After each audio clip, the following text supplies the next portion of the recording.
Salutations, respected viewers.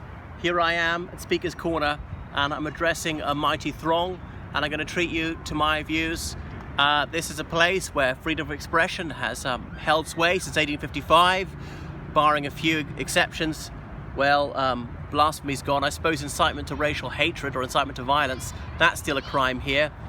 Apart from that, you won't be able to say anything you want. But that's the case everywhere these days. Anyhow, so cut to the chase. Policies for the United Kingdom. As I'm in the UK, in no particular order. Okay, first of all, Brexit, leave the European Union. Why do I think that'd be a good idea? Suppose greater autonomy. I know autonomy can be overrated, but this case would be a good thing. So the EU just tends to over-regulate with all its directives and so on, and the EU obviously rips off the UK, which is a massive net contributor, and there's excessive immigration. Want some immigration, not none.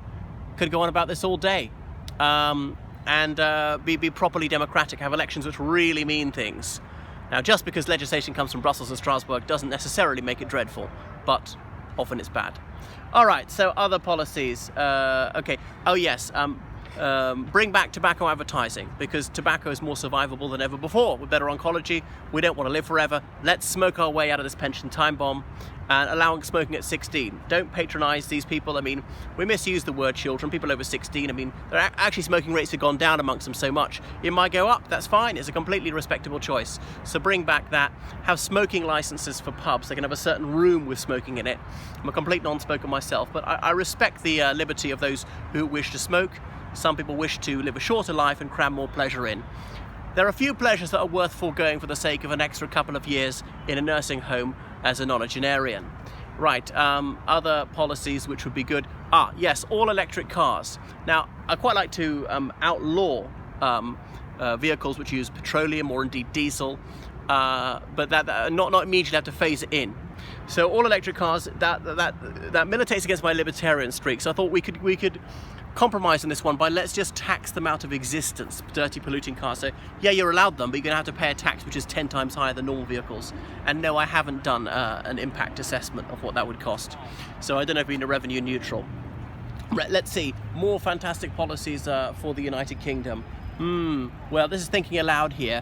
Get rid of nuclear weapons, spend it on conventional armed forces, keep the jobs, have more jobs, it's kind of job creation, not spending expensive equipment. Be a supersized Switzerland. Should the UK leave NATO? Just possibly.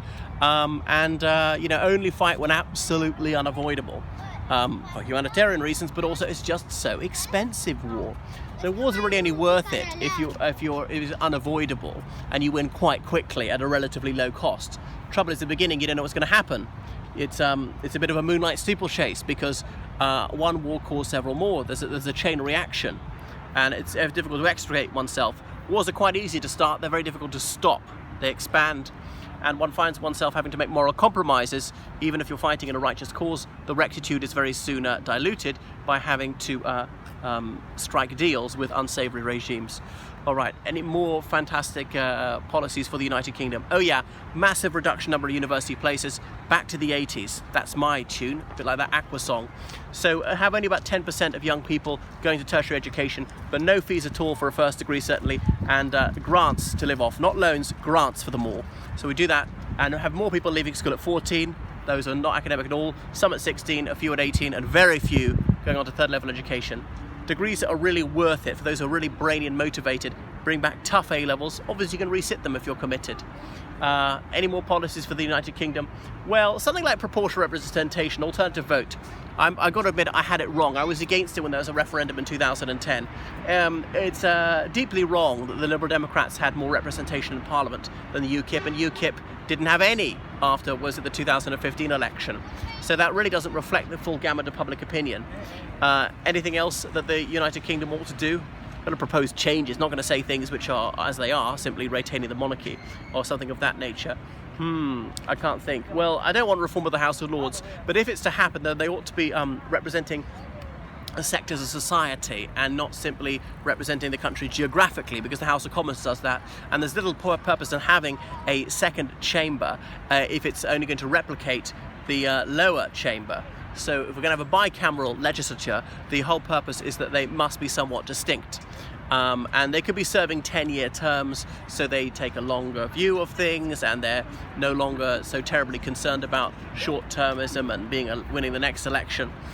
So they could be for the trades unions, for graduates like in the Irish Republic, for maybe different levels of income, for example. We could divide the country that way instead of on a territorial basis, or indeed different age groups, something like that, so that they're more youthful people there. Anything else, any more policies for the United Kingdom to really get things going? Ooh, I can't think. Lots of psychopaths, I like that. So these are some of my views. I'm a semi-libertarian right-winger. Somewhat depends on the issue, not entirely consistent. Perhaps consistency is overrated. That's that. So here I am, being incredibly successful, attracting a mighty crowd at Speaker's Corner. Okay, people really only speak here Sunday evening. That's all.